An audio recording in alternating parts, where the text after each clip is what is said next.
In this tutorial, I'm going to show you how to freeze more than one row in Excel. So this is my worksheet, and you're seeing when you try to move through this data, the header or the labels, they don't disappear, they are still visible. And this, it helps me when I'm adding information here. For example, if I add another product, I'm able to see my labels, and it quickens the process. But on side B, when you try to add there and when you try to move through the data, you're seeing that your header and the labels, they disappear.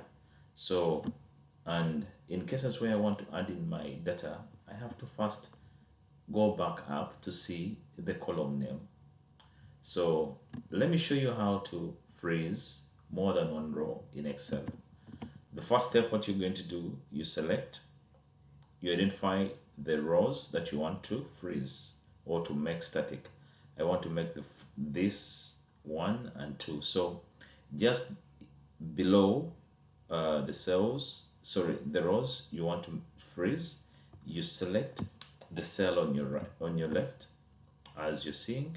Then you click on the View tab, and then after you go to the freeze pane options, when you click on it, you click on freeze panes. So when you try to move through the data, you're seeing that your header or the topmost rows, they are now static.